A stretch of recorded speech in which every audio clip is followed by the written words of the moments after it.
नमस्कार। अपना प्रदेश उत्तर प्रदेश उत्तराखंड देख रहे हैं आप। मैं हूं आपके साथ पूजा मोहन पांडे। बुलेटिन की शुरुआत करते हुए सबसे पहले आपको बता दें, मुख्यमंत्री योगी आदित्यनाथ आज रामलला की धरती अयोध्या पहुंचे। उन्होंने यहां रामलला के दर्शन किए और इसके बाद राम जन्मभूमि पथ का निरीक्षण भी किया। इस दौरान यात्री सुविधाओं को लेकर सीएम ने संबंधित विभाग के अधिकारियों के साथ बातचीत की है। इसके बाद सीएम अयोध्या एयरपोर्ट से लखनऊ के लिए रवाना हो गए।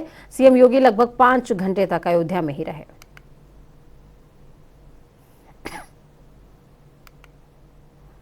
तो वहीं ताजनगरी आगरा पहुंचे आबकारी मंत्री नितिन अग्रवाल ने सपा प्रमुख पर जमकर हमला बोला। उन्होंने कहा अखिलेश यादव और उनकी पार्टी उत्तर प्रदेश में अस्तित्व खो चुकी हैं। साथ ही उन्होंने कहा कि सपा और अखिलेश की साख अब यूपी में बची ही नहीं। नितिन अग्रवाल ने कहा कि अखिलेश बंगाल में जाकर कौन सा फ्रेंड बनाएंगे ये तो वही जाने, लेकिन उत्तर प्रदेश के लोगों में उनकी पार्टी के लिए कोई स्पेस नहीं है। आबकारी की नीति आ चुकी है और आबकारी एक राजस्व देने का विभाग है। उत्तर प्रदेश सरकार को राजस्व देता है और एक बड़ा राजस्व उत्तर प्रदेश सरकार को मिलता है। हम लोग का लक्ष्य राजस्व भी है और साथ ही साथ जो कच्ची शराब बनती है जिससे कभी कभी लोगों की जानें भी जाती हैं, उसको रोकथाम करना है, उस पर कार्रवाई करनी है। और मैं आपसे आज कह सकता हूँ कि मार्च से जब से हमारी सरकार बनी है तब से आज तक एक भी ऐसी कोई घटना उत्तर प्रदेश में नहीं हुई है। हमने उसको रोकथाम करी है और लगातार प्रवर्तन की कार्रवाई विभाग करता आ रहा है, करता चल रहा है। हमें जहाँ जहाँ जानकारी मिलती है कि ऐसी कोई गतिविधि हो रही है, हम लगातार एफआईआर कराते हैं और उन लोगों को बंद कराते हैं। उन्नाव पहुंचे भाजपा प्रदेश अध्यक्ष भूपेंद्र चौधरी ने राष्ट्रपति के अभिभाषण पर आयोजित संगोष्ठी में हिस्सा लिया। भूपेंद्र चौधरी ने लोगों को संबोधित करते हुए कहा कि बीजेपी सरकार में बिना भेदभाव के काम हो रहा है। इस दौरान पूर्व विधायक अनिल सिंह के साथ कई लोग भी मौजूद रहे। तो वहीं दूसरी तरफ आपको बता दें कि रामपुर भाजपा के वरिष्ठ नेता मुख्तार अब्बास नकवी ने कांग्रेस नेता राहुल गांधी के विदेश में भारतीय संसद लोकतंत्र पर दिए गए बयान पर कड़ी प्रतिक्रिया देते हुए कहा कि माफी भाजपा से नहीं भारत से मांगनी चाहिए। साथ ही उन्होंने कहा कि कांग्रेस और उनके नेताओं को सामंती गुरूर और सनकी सुरूर से बाहर निकलकर देश के मूड और माहौल को समझना चाहिए और संसद, संविधान, लोकतंत्र के अपमान पर शर्मिंदगी व्यक्त करनी चाहिए। दुरुपयोग क्या है? आप जो है वो इस तरह के अपमानजनक बातें करेंगे। आप जो है वो अच्छा अगर कहते हैं कि डेमोक्रेसी खत्म हो गई, अगर भारत में डेमोक्रेसी खत्म हो जाती है तो क्या कोई भी नेता विदेश में भारत की संसद को और भारत के लोकतंत्र को और संविधान को गाली दे करके और भारत में सुरक्षित रहता? अगर डेमोक्रेसी नहीं होती तो डेमोक्रेसी है, इसीलिए कोस करके भी जो है वो आराम से जो है घूम रहे हैं। आज से प्रयागराज में आपका नगरीय कार्यकर्ता सम्मेलन हुआ, जिसमें राज्यसभा सांसद और यूपी प्रभारी संजय सिंह ने कार्यकर्ताओं को संबोधित किया। उन्होंने कहा आम आदमी पार्टी निकाय चुनावों के लिए तैयार है। साथ ही संजय सिंह ने कहा कि आम आदमी पार्टी का नारा हाउस टैक्स हाफ और वाटर टैक्स माफ। वहीं संजय सिंह ने यह भी कहा कि जनता अगर मौका देगी तो शहर साफ सुथरा और स्वच्छ बनाकर हम जरूर दिखाएंगे।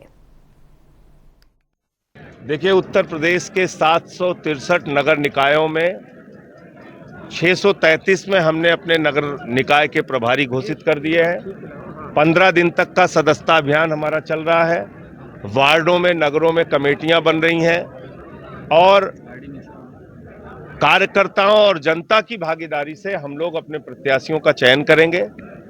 पूरे नगर निकाय के चुनाव में हमारा नारा होगा हाउस टैक्स हाफ और वाटर टैक्स माफ। जहां जहां जनता हमको मौका देगी हम ये काम करके दिखाएंगे, क्योंकि आम आदमी पार्टी ने दिल्ली में 3 बार सरकार बनाई, पंजाब में सरकार बनाई, जो वादा हमने किया वो पूरा किया और अभी एमसीडी में भी जनता ने हमें दिल्ली में जिताया है। मैं उत्तर प्रदेश की जनता से अपील करना चाहता हूं कि आपने एक मौका मोदी जी को दिया है, एक योगी जी को दिया है।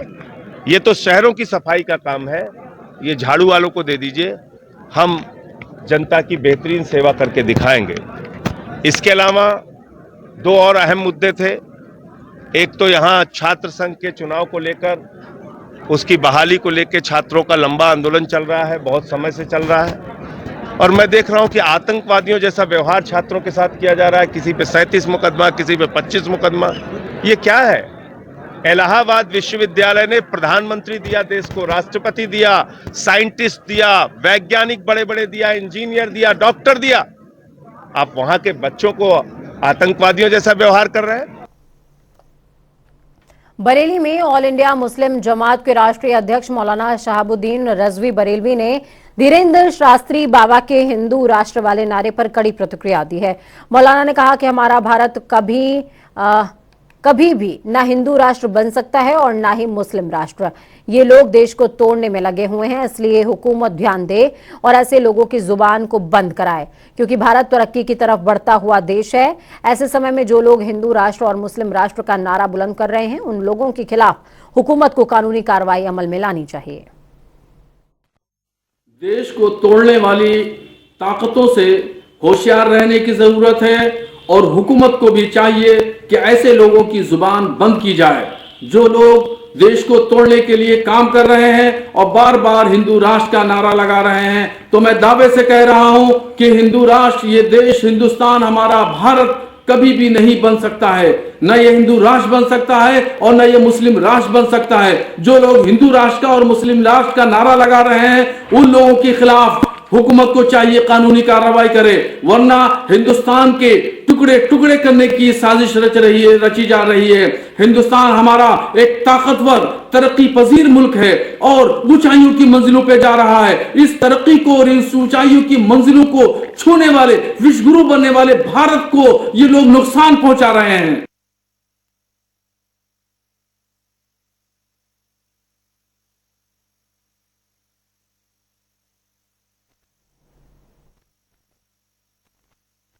रामपुर के विधानसभा स्वार के विधायक अब्दुल्ला आजम को छजलेट प्रकरण में 2 साल की सजा होने के बाद स्वार विधानसभा रिक्त घोषित कर दी गई। सभी राजनीतिक दल स्वार विधानसभा में अपनी जोर आजमाइश करने में उतर गए हैं। कुछ ही दिनों में स्वार विधानसभा के उपचुनाव की घोषणा होने वाली है। ऐसे में पीस पार्टी ने अपने सहयोगी दलों के साथ संयुक्त रैली स्वार में की है। रैली में बोलते हुए डॉक्टर अयूब ने कहा कि मुसलमानों पर जुल्म हो रहा है। ये उत्तर प्रदेश की सरकार के बारे में डॉक्टर अयूब साहब ने बता दिया आपको कि नफरत फैलाने वाली सरकार है। ये आदमी को, परिवार को चिन्हित करके उन पर कार्रवाई करने वाली सरकार है। ये कानून का राज यहाँ नहीं है, व्यक्ति विशेष का राज है।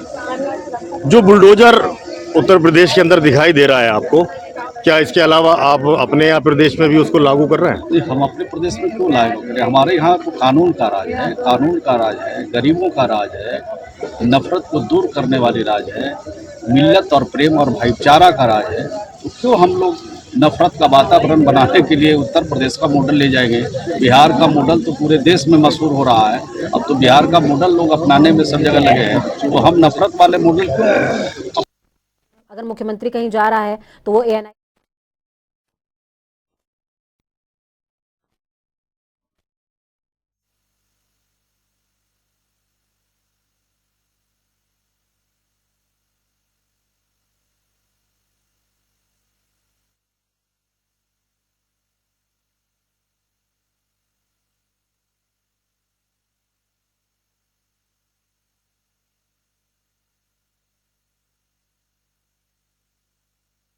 ये उत्तर प्रदेश की सरकार के बारे में डॉक्टर अयूब साहब ने बता दिया आपको कि नफरत फैलाने वाली सरकार है। ये आदमी को, परिवार को चिन्हित करके। विपक्ष के उपनेता प्रमोद तिवारी प्रतापगढ़ पहुंचे, जहां पर उनका जोरदार स्वागत किया गया। आपको बता दें कि उनके साथ कांग्रेस विधानमंडल दल की नेता आराधना मिश्रा मोना भी मौजूद रहीं। इस दौरान विपक्ष के उपनेता प्रमोद तिवारी ने कहा कि उनकी प्राथमिकता लोकसभा चुनाव के पहले समान विचारधारा के विपक्षी दलों की मजबूती है, एकता है। साथ ही उन्होंने कहा कि संसद में गतिरोध के लिए भाजपा पूरी तरीके से जिम्मेदार है। आजाद भारत के इतिहास में, भारतीय संसदीय लोकतंत्र के इतिहास में प्रतापगढ़ आज इसलिए गौरवान्वित है, प्रसन्न है इसका कोना कोना कण रामपुर खास का प्रतापगढ़ का, कि डिप्टी लीडर ऑफ अपोजिशन, उपनेता विपक्ष, राज्यसभा जैसे तो देश का सर्वोच्च सदन है, माननीय प्रमोद तिवारी जी का निर्वाचन सोनिया गांधी जी ने किया है। आज ही रामपुर खास में आप देख रहे हैं होली का रंग चढ़ा है, होली की खुशी। ये प्रदर्शन नहीं है, ये प्रसन्नता व्यक्त करने के लिए रामपुर खास के इस अंचल के लालगंज अंचल के हमारे कार्यकर्ता और जनता जनार्दन के लोग यहाँ पर इकट्ठा हैं।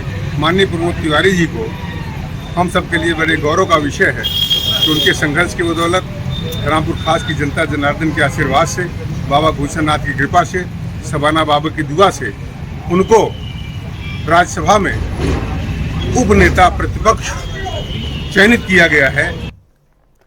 मुख्यमंत्री पुष्कर सिंह धामी हरिद्वार पहुंचे हुए थे। इस दौरान वो ऋषिकुल आयुर्वेद विश्वविद्यालय के परिसर में अंतर्राष्ट्रीय पशु चिकित्सा और आयुर्वेद संगोष्ठी में शामिल हुए। आपको बता दें, कार्यक्रम में राज्यसभा सांसद नरेश बंसल, कैबिनेट मंत्री सतपाल महाराज, पूर्व कैबिनेट मंत्री स्वामी यतीश्वरानंद, योग गुरु बाबा रामदेव भी शामिल हुए। इस दौरान उन्होंने कहा है कि आयुर्वेद से ही विकास का रास्ता खुलेगा।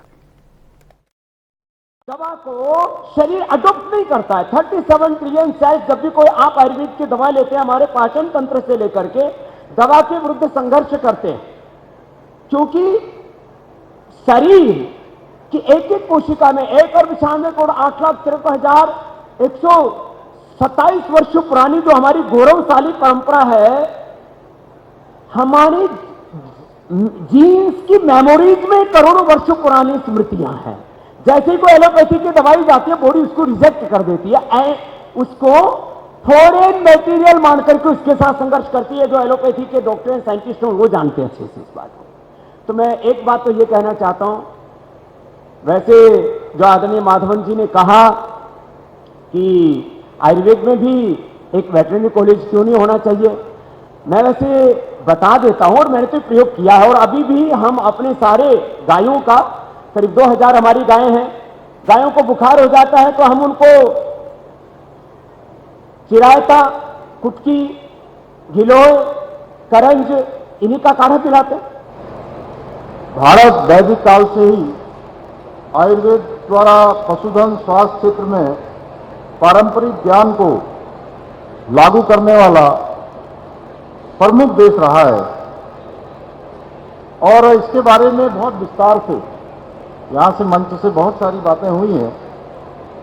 मैं उस पर नहीं जाना चाहता हूँ, लेकिन हाँ, जैसा कि हम सभी जानते हैं कि सर्वे संतु निरामया का संदेश देने वाला पंचम वेद अर्थात आयुर्वेद हमारी प्राचीन विरासत का अभिन्न अंग रहा है।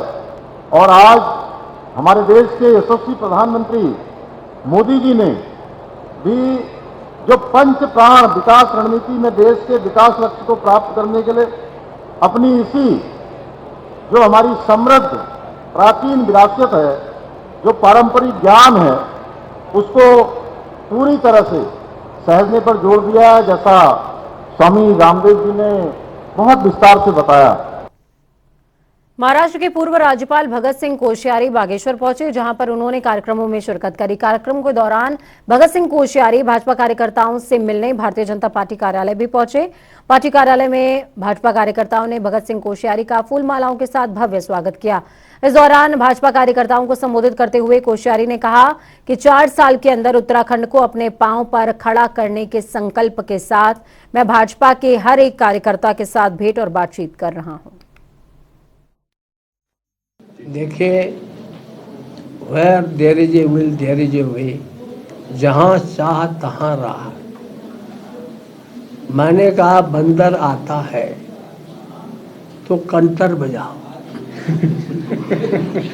मैंने आज से 3 साल पहले, 4 साल पहले मेरे मनोज साहब को इसमें गलती से इधर से उधर लड़ गए थे किसी पार्टी से, नैनीताल के, रामगढ़ के, उन्होंने सेव की जगह सब लोगों ने आड़ू लगाना शुरू किया, आड़ू के बगीचे।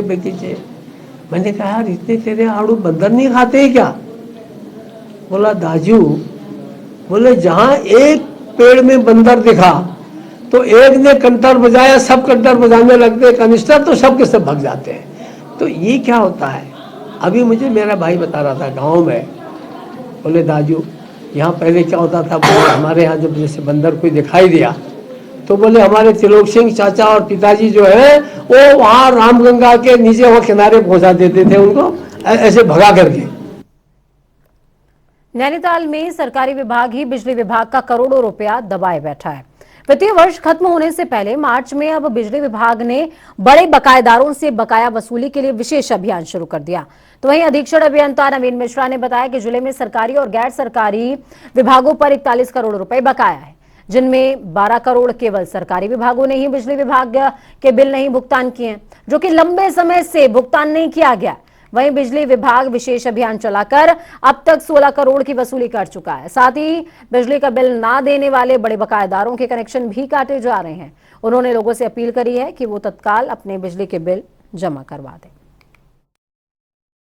अभी वर्तमान में जो वित्तीय वर्ष चल रहा है उसमें अप टू दी फरवरी मंथ में जो हमारे पास बकाये की स्थिति है उसमें गैर सरकारी श्रेणी में हमारे पास लगभग 29 करोड़ का बकाया है और सरकारी श्रेणी में हमारे पास लगभग 12 करोड़ का बकाया है। इस प्रकार से जिले में लगभग 41 करोड़ रुपए का कुल बकाया है और हमने अभी 1 मार्च से अपना सघन वसूली अभियान चला रखा है। तो उस अभियान के तहत अब तक हम लगभग 16 करोड़ रुपए वसूल चुके हैं और लगातार हमारा संयोजन विच्छेदन की कार्रवाई भी चल रही है। और आपके माध्यम से मेरा सम्मानित उपभोक्ताओं से ये अनुरोध भी रहेगा कि वो अपने बिजली के जो बकाया बिल हैं उनको जमा करा दें, ताकि उनको भी विद्युत विच्छेदन की असुविधा से दो चार ना होना पड़े और हमारे स्टाफ का भी एनर्जी उसमें ना लगे और हम बेहतर विद्युत आपूर्ति की तरफ फोकस कर पाएँ। और जहाँ तक इस वित्तीय वर्ष में हमारे रेवेन्यू रियलाइजेशन के परफॉर्मेंस का सवाल है, तो पिछले साल के कंपैरिजन में अगर इस साल हम कंपेयर करें तो हमारे जनपद में लगभग 13% बिजली की खपत में इजाफा हुआ है। हल्द्वानी नगर निगम इस वित्तीय वर्ष में हाउस टैक्स वसूली में कुछ धीमा नजर आ रहा है। मार्च का महीना खत्म होने वाला है, लेकिन अभी भी नगर निगम हाउस टैक्स पूरा नहीं वसूल पाया है। मुख्य नगर आयुक्त पंकज उपाध्याय का साफ तौर पर कहना कि उन्होंने कर्मचारियों को हाउस टैक्स वसूली में तेजी लाने के निर्देश दिए हैं। साथ ही जिन लोगों ने हाउस टैक्स नहीं दिया उन्हें नोटिस भी जारी किए जा रहे हैं। हालांकि वसूली अभी लक्ष्य से 20% पीछे है। गौरतलब ये भी कि हल्द्वानी नगर निगम हाउस टैक्स से सालाना 3.5 करोड़ रुपए राजस्व वसूलता है, लेकिन इस बार हाउस टैक्स वसूली में नगर निगम कुछ ढीला नजर आ रहा है। हमारा जो हाउस टैक्स की वसूली है वो हमारी अपेक्षाओं के अनुरूप अभी नहीं है। हमने इस महीने में सबको शुरू से ही नोटिस देना शुरू कर दिया था, उससे हमारा बढ़ा भी है, लेकिन फिर भी अभी हम लक्ष्य से करीब 20% पीछे हैं। हमारा प्रयास होगा कि 90% ऊपर हम ले जाएं। कितना टारगेट था? टारगेट तो हमारा करीब 3.5 करोड़ के आसपास जो हमारा एनुअल टारगेट है वही हमारा टारगेट है। रुद्रपुर में व्यापारियों ने आज जुलूस निकालने के बाद नगर निगम गेट पर धरना दिया। उन्होंने MNA विशाल मिश्रा और मेयर रामपाल सिंह का घेराव करते हुए उनके रोजगार के लिए इंतजाम किए जाने की मांग की है। मेयर ने भरोसा दिलाया कि इस मामले में बोर्ड की बैठक में प्रस्ताव लाकर जगह का चुनाव किया जाएगा। तो वहीं मेयर ने कहा कि वो व्यापारियों के साथ हैं और उन्होंने पहले ही वैकल्पिक व्यवस्था करने की बात कही थी, लेकिन व्यापारी इस पर सहमत नहीं हुए।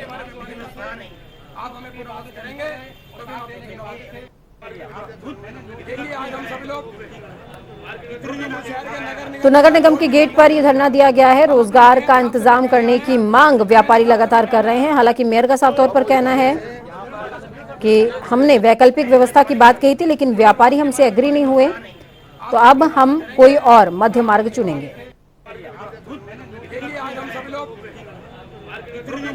नगर निगम में जो बोर्ड की बैठक है, हम अपने मेयर साहब से भी कहने आए हैं, MNA साहब से भी कहने आए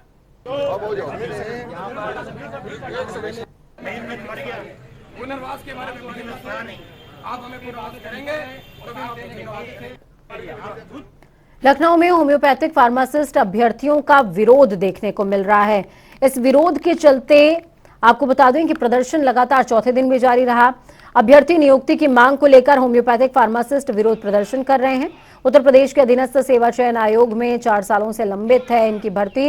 होम्योपैथिक फार्मासिस्ट भर्ती आयोग ने फरवरी 2019 में 420 पदों की भर्तियां निकाली थी। अभ्यर्थियों का आरोप है कि 2 नवंबर 2021 को अंतिम चयन परिणाम जारी होने के बाद भी अभी तक नियुक्ति नहीं हो सकी है।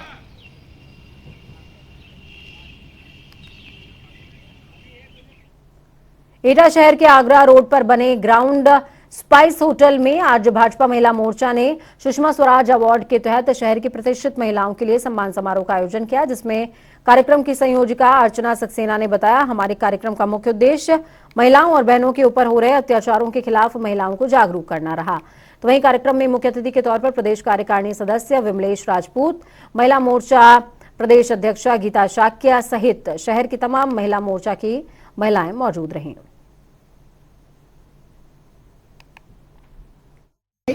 महिला सम्मेलन जो हो रहा है ये भारतीय जनता पार्टी के एक सुषमा स्वराज अवार्ड के अधीन हो रहा है और वैसे भी पूरे विश्व में अंतर्राष्ट्रीय महिला दिवस के रूप में हमारा ये कार्यक्रम मनाया गया, जिसमें हमारी सुषमा स्वराज जी की पुण्यतिथि भी है।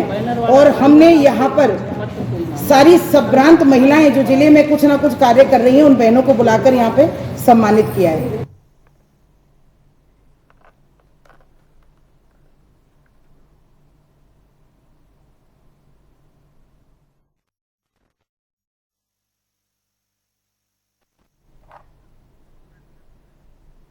तो चलिए फटाफट अंदाज में 2 मिनट में 10 अहम जिलों का रुख करेंगे। कानपुर देहात में चोरों के आगे नतमस्तक हुई रूरा पुलिस। बाजार में दुकान के बाहर से चोरी हुई बच्चों की साइकिल। दुकान में लगे सीसीटीवी कैमरे में कैद हुई चोरी की वारदात। चंद कदमों की दूरी पर है कस्बा चौकी और रूरा थाना। रामपुर जिला अस्पताल में दवा लेने आई महिला का अस्पताल में चोरी हुआ पर्स। अस्पताल में तैनात होमगार्ड ने ढूंढा पर्स। होमगार्ड ने इंसानियत दिखाते हुए महिला को लौटाया उसका पर्स। हापुड़ एसपी से बदमाश ने मांगी 10 लाख रुपए की रंगदारी। 28 फरवरी को पुलिस कार्यालय के लैंडलाइन नंबर पर कॉल करके मांगी गई थी रंगदारी। रंगदारी नहीं देने पर परिवार को जान से मारने की दी गई धमकी। पुलिस टीम आरोपी को ढूंढने में जुटी। ललितपुर में तालाब में डूबने से किशोर की हुई मौत। रिश्तेदारी में आए किशोर की मौत से मचा हड़कंप। पुलिस ने शव को कब्जे में लेकर पोस्टमार्टम के लिए भेजा। ताल बेहट क्षेत्र के बिजरौठा के टपरियान गांव का है पूरा मामला। मैनपुरी के औंचा सहकारी समिति के चुनाव में बेटे ने लगाया अपने पिता के अपहरण का आरोप। बड़ी सुरक्षा के बीच रहा अध्यक्ष पद के लिए नामांकन। मौके पर भारी पुलिस बल तैनात। कानपुर देहात में राज्य मंत्री प्रतिभा शुक्ला के पति पूर्व सांसद अनिल शुक्ला का गाली गलौज करते ऑडियो हो रहा है वायरल। अनिल शुक्ला और मेहता सोसाइटी सचिव के बीच बातचीत का बताया जा रहा है वीडियो। भदोही में आकाशीय बिजली की चपेट में आने से युवक की हुई मौत। परिजनों में मचा कोहराम। पुलिस ने शव को कब्जे में लेकर पोस्टमार्टम के लिए भेजा। झांसी के करौठा तहसील में बदमाशों ने दिया डकैती को अंजाम। बदमाशों ने असलहे के दम पर परिवार की सभी लोगों को बनाया बंधक। घटना को दिया अंजाम। लाठी डंडों और धारदार हथियारों से किया वार। परिवार हुआ लहूलुहान। लाखों का सामान चोरी करके रफूचक्कर हुए चोर। भदोही में कुसौली ग्राम सभा में टूटे बिजली के तार को जिला पंचायत सदस्य और डीएम ने करवाया ठीक। कई दिनों से टूटा हुआ था बिजली का तार। जिला पंचायत सदस्य ने डीएम का किया धन्यवाद। गाजीपुर में 72 घंटे से बिजली कर्मचारियों का हड़ताल लगातार जारी। जिलाधिकारी ने 12 संविदा कर्मचारियों पर दर्ज करवाया एफआईआर। ग्रामीण इलाकों में 48 घंटे के बाद भी बिजली का नहीं है अता पता। वक्त यहाँ पर छोटे से ब्रेक का ब्रेक उस पार खबरों का सफर लगातार जारी रहेगा। बने रहिए जनता टीवी के साथ क्योंकि हमें आपकी ताकत अपना और अपनों का बहुत ज्यादा ख्याल रखिए। नमस्कार।